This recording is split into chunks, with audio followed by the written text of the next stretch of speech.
In today's video, I am going to teach you how to add SVG in Wix. To get started, open your Wix editor and go to the area where you want to place your SVG file. The process is simple, and once you know where to click, it only takes a moment to add the graphic to your page. Begin by clicking Upload Images. This opens the Media Upload area where you can bring new files into your Wix site. From there, click Upload Media and choose the SVG file from your device.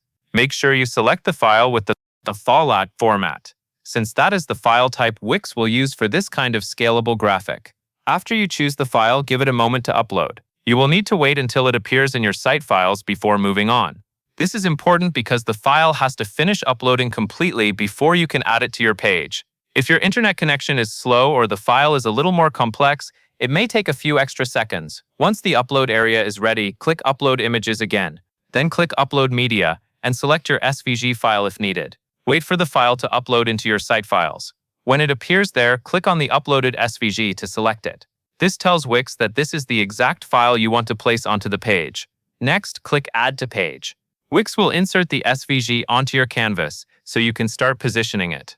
At this point, your file is now part of the page, and you can work with it visually inside the editor. Now drag the SVG to the spot where you want it to appear. You can move it around the canvas until it fits your layout. After that, resize it as needed. SVG files are useful because they stay sharp when scaled, so this is a great option for logos, icons, and simple illustrations that need to look clean at different sizes. As you adjust it, try to keep your page spacing balanced so the graphic does not feel too crowded. A clean placement usually makes the design look more professional and easier to read. That is the full process for adding an SVG in Wix. Once the file is uploaded, selected, added to the page, and resized, you are all set. That covers everything you need to know.